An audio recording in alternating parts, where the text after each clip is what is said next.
বন্ধুরা, রোশনাই সিরিয়ালের আজকের পর্বে রিভিউ নিয়ে আমি পৌঁছে গেছি তোমাদের সামনে। তো আজকের পর্বে দেখানো হবে আরণ্যক তার নিজের ঘরে আর রোশনাই মুম্বাইতে তার নিজের ঘরে বসে দুজনেই তাদের পুরনো স্মৃতি মনে করে কান্না করতে থাকে।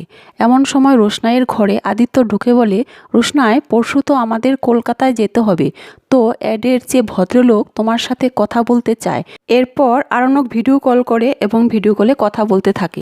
কথা প্রায় শেষ এমন সময় অ্যাডের লোকটি রোশনাইকে বলে, আপনারা যে এখানে শুটিং করতে এসেছেন তার জন্য কিন্তু আরণ্যক স্যারকে কৃতিত্ব দিতে হবে। তখন রোশনাই বলে, আরণ্যক স্যারকে কৃতিত্ব দিতে হবে কেন? অ্যাডের লোকটি বলে, আরণ্যকই আপনাদের কথা আমাকে বলেছিল, আর শুধু আপনার কথা নয়, আদিত্য কাপুরের কথাও বলেছিল। এরপর আদিত্য রেগে গিয়ে বলে, আমার কথা মনে করিয়ে দিতে হবে কেন?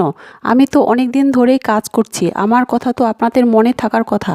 অ্যাডের লোকটি বলে, আসলে আপনার কথা মাথায় ছিল না আর কি। আর আপনাদের জুটিটা কিন্তু মারাত্মক সাকসেসফুল। এয়ারপোর্টের সামনে আপনাদের জন্য গাড়ি থাকবে আর 5 স্টার হোটেল বুক করা থাকলো। আর এটা জানেন তো, আপনারা যেদিন কলকাতায় আসছেন সেদিনই আরণ্যকও বিদেশ চলে যাচ্ছে। এই কথা শোনার পর রোশনাইয়ের খুব মন খারাপ হয়, সাথে উত্তেজিতও হয়ে পড়ে। আদিত্য বলে, ফাইনালি তোমার স্যারজি বিদেশ চলে যাচ্ছে তার বউকে নিয়ে। রোশনাইয়ের পর রেগে গিয়ে বলে, হ্যাঁ যাবেই তো, ওনার তো আরও আগেই যাওয়া উচিত ছিল। উনি ভালো চাকরি করে অনেক দিন আগেই যেতে পারতো, তো এখন যাচ্ছে, তাতে কি হয়েছে? উনি ওখানে গিয়ে অনেক টাকা ইনকাম করবে, বিদেশে বড় একটা বাড়ি করবেন, সুখে সংসার করবেন, উন্নতি করবেন, এতে অসুবিধার কি আছে? আমি তো কিছু বুঝতে পারছি না। আদিত্য বলে, রোশনাই, এত উত্তেজিত হয়েও না, কাম ডাউন। এরপর রোশনাই যে গান শুনছিল তার জন্য আদিত্য রোশনাইকে বলে, গানটা তাহলে বন্ধ করে দেই, গানটা যখন শুনছো না গানের অমর্যাদা হচ্ছে। ওদিকে গরিমাও আরণ্যককে বলে, এই গান শোনার মানে কি আছে? আমার মনে হয় তুমি এই গান শুনছো আর রোশনাইয়ের কথাই ভাবছ। আরণ্যক বলে, কেন, আমি এই গান শুনতে পারি না?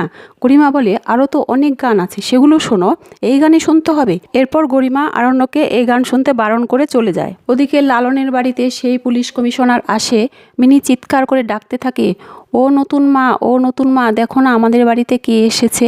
এরপর লালনের মা বেরিয়ে এলে পুলিশ কমিশনার বলে, বৌদি, আপনাদের এখানে এলে আমার চোখে জল আসে, কারণ ওই লোকটির কথা আমার মনে পড়ে যায়, যে রাজার মতো দিন কাটাচ্ছে, কিন্তু একটা পয়সাও তার নিজের না, সব পয়সা অন্যজনের, আর ওই জন হলো আমার দাদা। লালনের মা বলে, এখন আর ওই কথাগুলো ভেবে কি হবে, এখন আমাদের যা আছে এটাই সত্যি। কমিশনার বলে, একদিন যা ছিল সেটা সত্যি নয়, আজ সেটা ফিরে পাওয়াটাই হলো আসল সত্যি। লালন বলে, আমি আর ওইসব নিয়ে ভাবি না। কমিশনার বলে, আমার উপর ছেড়ে দাও, তোমার আর ভাবতে হবে না। লালনের মা এই কমিশনারের কাছ থেকে জানতে পারে লালনের বাবা আর দুজন মিলে ওকালতির বাইরেও একটি ব্যবসা শুরু করেছিল, আর সেই ব্যবসাতে লালনের বাবাই বেশি টাকা লাগিয়েছিল, আর তারাই লালনের বাবাকে ঠকিয়ে সব প্রপার্টি নিজের নামে করে নেয়। এটাও জানতে পারে আসল প্রতারক হলো মিনির কাকু। কমিশনার লালনকে বলে, আমি থানায় গিয়ে একটি লিগ্যাল নোটিশ দেবো, তুমি শুধু আমার সাথে থাকবে। কিন্তু লালনের মা বলে, ওনারা তো এখন আমাদের কুটুম হয়।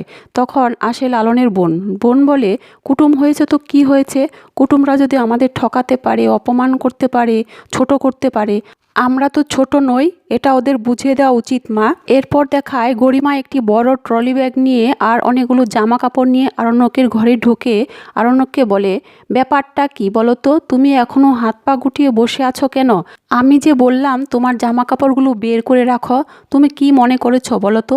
আমার কাছে অনেক সময় আছে, তাই না? আর একটা দিন পরেই তো আমরা চলে যাব, আর তুমি সমস্ত কাজ আমার উপর ফেলে রেখেছ।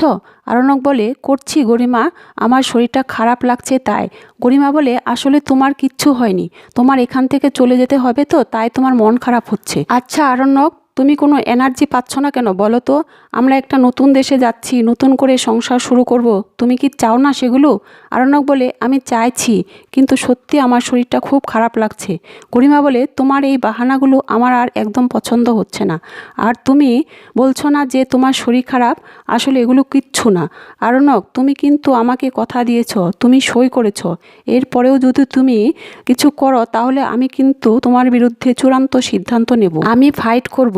আরণ্যক বলে আমি তো আগে থেকেই আত্মসমর্পণ করে বসে আছি, আর কি ফাইট করবে, এই বলে জামা কাপড় এনে দেয়। গরিমা বলে এই কটা জামা কাপড় নিয়ে এলে, আর ভালো কিছু স্যুট নেই তোমার? আরণ্যক বলে ওখানে দরকার হলে কিনে নেব। গরিমা বলে ওটা তো ঠান্ডার দেশ, তাও কি তোমার মাথায় নেই? এরপর উঠে গিয়ে আরণ্যক আরেকটি স্যুট এনে দেয় আর বলে লাগেজ বাড়িয়ে লাভ নেই, দরকার হলে কিনে নেব।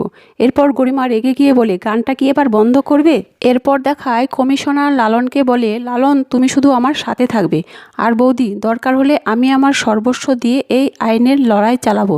লালনের মা বলে এটা তুমি কি বলছো, তোমারও তো সংসার আছে, তাছাড়া তোমার কষ্টের টাকা, আমরা তো এই টাকা ফেরত দিতে পারবো না। কমিশনার বলে বৌদি এটা মনে করেন আমার গুরুদক্ষিণা, আমার স্যারের পরিবার এভাবে বস্তিতে থাকবে এটা আমি কিছুতেই মানতে পারছি না। লালন বলে আমাদের অভ্যেস হয়ে গেছে। লালনের মা বলে আমরা বস্তিতে আছি কিন্তু আমাদের টাকা পয়সা নেই বলে আমাদের কোনো অসুবিধা হচ্ছে না। লালনের বোন বলে মা আমাদের পুলিশ কাকুর সাথে থাকা উচিত, আমার বাবার সম্পত্তি নিয়ে কেউ রাজা হয়ে থাকবে এটা আমরা কিছুতেই মেনে নিতে পারবো না। এরপর লালনের মা সিদ্ধান্ত নেয় হ্যাঁ আমরা লড়াইয়ের জন্য প্রস্তুত আছি, তুমি যা ভালো মনে করো সেটাই করো। এরপর দেখায় আদিত্য রোশনাইকে বলে রোশনাই তুমি এই গান শুনছিলে কেন? রোশনাই রেগে গিয়ে বলে কেন এই গান শোনা কি বারণ? আদিত্য বলে তোমার যখন মন খারাপ হয় তখন তুমি এই গানটাই শোনো। রোশনাই আরও রেগে গিয়ে বলে আদিত্য তুমি আমার সাথে এইভাবে মজা করবে না প্লিজ, আর আপনার বাড়িতে আছি বলে আপনি আমার সাথে এইরকম করতে পারেন না। আদিত্য বলে রোশনাই তুমি আমার সাথে কিভাবে কথা বলছো?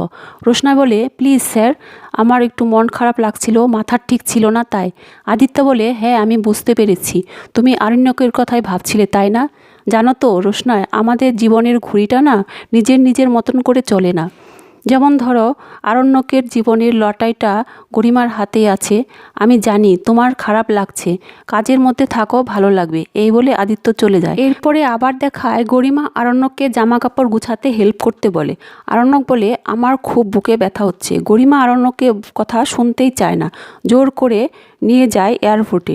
রাস্তায় আরণ্যক অসুস্থ হয়ে পড়ে। তো বন্ধুরা এর পরের এপিসোডে কি হয় সেটা জানতে হলে আমার সাথেই থাকো আর আমার চ্যানেলটিকে সাবস্ক্রাইব করো।